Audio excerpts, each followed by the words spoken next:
c'est M. Diop, M. Pamdongo Diop, professeur de maths au lycée John Fitzgerald Kennedy. Alors, je voudrais aujourd'hui aborder le cours sur les équations différentielles. Mais auparavant, il faudra donc expliquer d'abord ce que c'est une équation différentielle en introduction. Alors, une équation différentielle, c'est une relation qui existe entre une fonction inconnue, donc une fonction inconnue, et ses dérivés. Et ses dérivés. Alors, une fonction, on dit une fonction différentielle est d'ordre n si toutes ses dérivées intervenant sont d'ordre n. Maintenant, l'usage est d'écrire y au lieu de f de x. Maintenant, on écrit y sans ajouter donc la variable x. On écrit y' au lieu d'écrire f' de x. Et enfin, on écrit y seconde pour dire simplement f seconde de x. Maintenant, l'équation résoudre ou intégrer, hein, on dit résoudre ou intégrer. Résoudre ou intégrer une équation différentielle. Résoudre ou intégrer une équation différentielle, c'est trouver toutes les fonctions f définies sur un intervalle i qui vérifient l'équation. Donc, en un mot, c'est ça qu'on appelle une équation différentielle. Il y a deux types que nous allons voir. Une équation différentielle du premier ordre, donc sans second membre, qu'on appelle une équation homogène, et une équation différentielle avec second membre.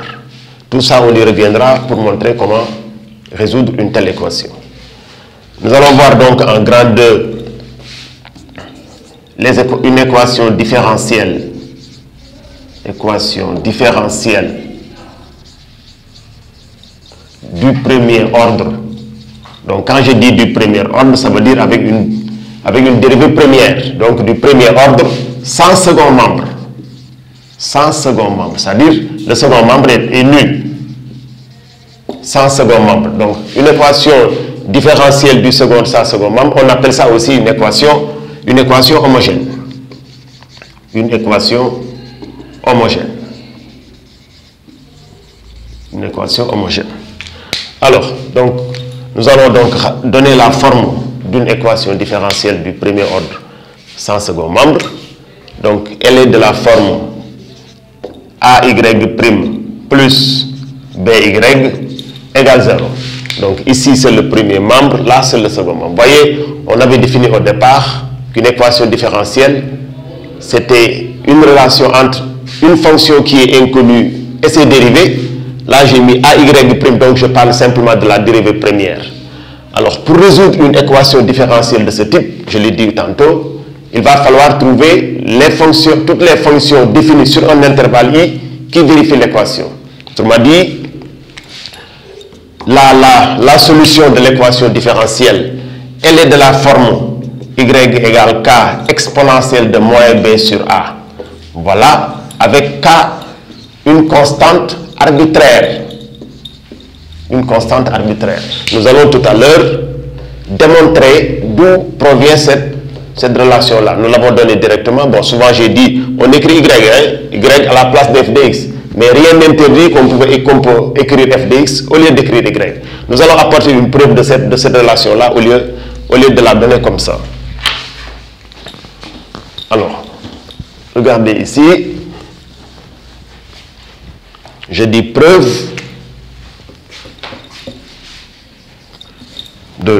pour donner la solution. On partira de l'équation différentielle. AY' plus BY égale 0. Alors, on va transposer donc le deuxième terme. AY' égale moins BY. Ensuite, on fait Y' sur Y est égal à moins B sur A. Si vous vous rappelez bien, la notion de primitive a été vue un peu plus loin, donc en abordant donc les dérivés.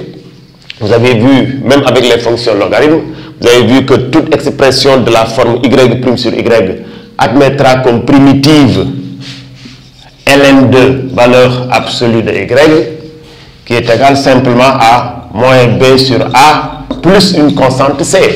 Bon, je crois que ce n'est pas la peine de revenir sur la constante. Vous avez vu qu'une primitive, qu'une fonction peut admettre une infinité de primitives.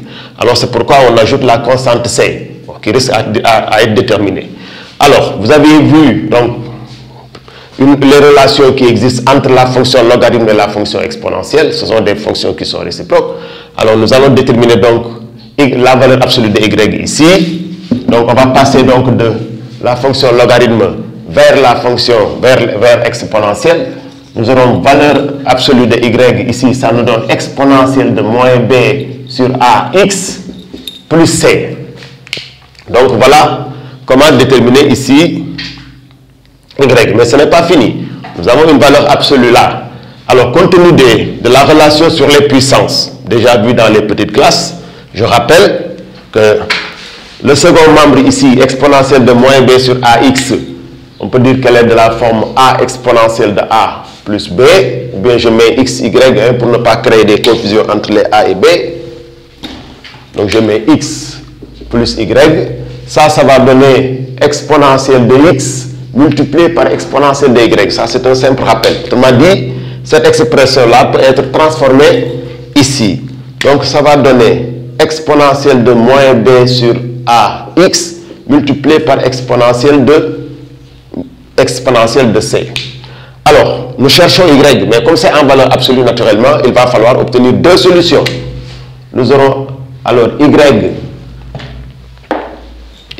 égale, bon ça ce sont des règles déjà vues dans les petites classes, on aura plus ou moins exponentielle de moins b sur ax multiplié par exponentielle de c. Bon, regardez ici, plus moins exponentielle de c multiplié par exponentielle de moins b sur ax. Alors cette quantité-là, nous allons appeler ça k, pour essayer de rejoindre la relation qui est donnée ici. Donc, je dis on pose, je reviens là, je suis toujours dans la démonstration de la solution. Donc finalement, en posant k égale plus ou moins exponentielle de c, finalement on aboutit à la relation y égale exponentielle de k1, on aura k exponentielle de moins b sur ax. Voilà la relation que nous avions donnée tout à l'heure. Donc pour résoudre une équation différentielle du premier ordre sans second membre, voilà la forme de la solution générale. Donc c'est ce que nous avons tenu à démontrer ici. Maintenant, on peut donner un exemple. Pour exemple, je donne exemple. Résoudre 2y' plus 3y, voilà, est égal à 0. Donc ça, si vous regardez bien, c'est la même forme que la forme générale de tout à l'heure. Pour résoudre donc, on n'a pas besoin de reprendre la même démonstration. Bon, dans le cas d'une équation différentielle du premier ordre sans second membre, on peut tout de suite donner la solution. Donc, la fonction est de la forme, la solution c'est y égale exponentielle de moins 3 demi de x avec le k. Voilà la solution générale.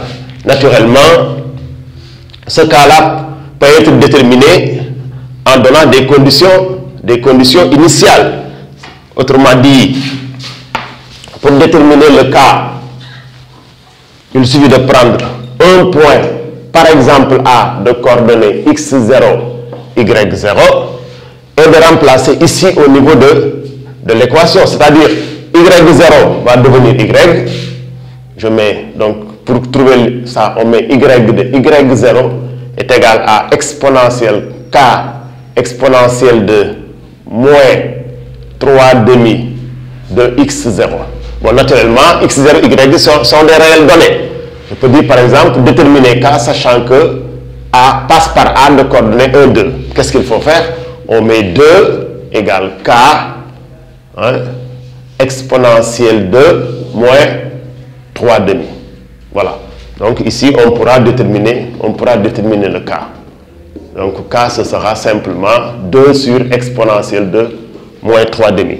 Et l'équation, la solution deviendra alors y égale 2 sur exponentielle de moins 3 demi, exponentielle de moins 3 demi dx. Voilà. Donc, maintenant nous allons aborder ici, une fois terminé les équations différentielles du premier sans second membre, en grand 2, nous allons voir maintenant les équations différentielles. Grand 3, équation différentielle. Voilà, c'est beaucoup plus complexe. Hein? Équation différentielle du premier ordre. Donc, quand je dis premier ordre, c'est à partir de la dérivée première, avec second membre cette fois-ci. Avec second membre. Avec second membre, ça veut dire que hein, l'équation est de la forme AY' plus BY égale phi de x. Voilà ce que j'appelle donc le second membre n'est plus égal à 0. Donc là, pour la résolution de telles équations, il va falloir d'abord déterminer la solution particulière. La solution particulière, c'est quoi? Vous obtenez ça à partir du second membre. Si le second membre est un trinôme du second degré, la solution particulière sera un trinôme du second degré. Si c'est du premier degré, ce sera du premier degré. Donc voilà comment déterminer, comment résoudre une équation du premier ordre avec second membre. Mais naturellement, il va falloir d'abord résoudre l'équation homogène. Je rappelle que l'équation homogène, c'est l'équation sans second membre. Ensuite, trouver la solution particulière. Et la solution générale donc de l'équation différentielle avec second membre, c'est la somme des solutions de l'équation de la solution particulière et de la solution avec second membre. Bon, nous pouvons donner un exemple hein, pour illustrer ça. Alors, je prends une équation différentielle. Je dis par exemple résoudre l'équation 2y', bon, je prends au hasard, hein, plus 3y est égal à, bon, je prends égal 2x moins 1. Voilà. Donc voilà une équation différentielle du premier ordre avec second membre. Vous conviendrez avec moi que 2x moins 1 est affine. Cela veut dire que la solution particulière que nous allons chercher d'abord en premier lieu sera également de cette forme. Autrement dit, on pose ici, on pose phi de x égale ax plus b. Je l'ai dit tout à l'heure. Si le second membre est affine, la solution particulière sera affine. Si c'est du second degré, ce sera du second degré. Bon, vous pouvez avoir naturellement une expression, le second membre peut devenir cosinus, sinus, exponentiel, tout ça. Mais là, quand c'est compliqué, on vous donnera la forme. Alors, qu'est-ce qu'il faut faire? Il faut d'abord vérifier que phi est solution de cette équation. Je rappelle que nous allons d'abord chercher la solution particulière. La solution particulière.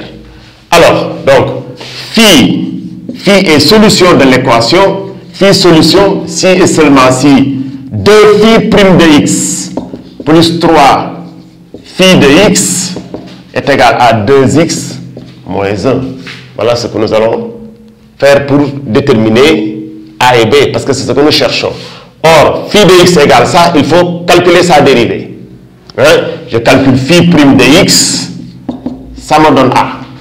On va remplacer au niveau de cette équation, ce qui me donne alors 2a plus 3 facteur de ax plus b égale 2x moins 1. Je rappelle que dans une équation différentielle avec second membre, il faut d'abord déterminer la solution particulière. Par identification, il faut développer, factoriser et identifier. Je rappelle que l'objectif ici, c'est de déterminer A et B. Par identification, en développant, on aura 2a plus 3ax plus 3b égale 2x moins 1. Je dis, on développe, on factorise par A d'ailleurs, par A.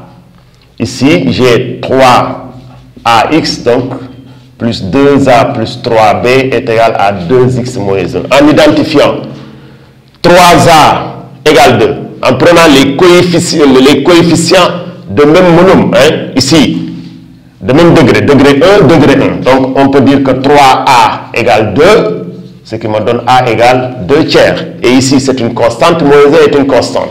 Ce qui me donne 2a plus 3b égale moins 1. En remplaçant a par sa valeur, nous aurons 2 fois 2 tiers plus 3b égale moins 1. Et là, il va falloir déterminer le b. Après avoir déterminé le b, naturellement, on va remplacer ici par sa valeur. Nous aurons 2 tiers de x plus le b que nous aurons déterminé. Et c'est la solution particulière. Qu'est-ce qu'il faut faire après? La deuxième étape consiste à résoudre maintenant l'équation différentielle sans second membre. Donc l'équation homogène, comme précédemment. Là où la solution a été déjà donnée. Une fois la solution de l'équation homogène trouvée, pour trouver la solution générale, on fait la somme de la solution particulière et de la solution homogène pour avoir maintenant la solution de l'équation différentielle. Je rappelle que, je l'ai dit au départ de mes propos, résoudre une équation différentielle, c'est trouver une relation, une fonction inconnue avec ses dérivés. Bon, là, on est juste à l'étape de la dérivée première.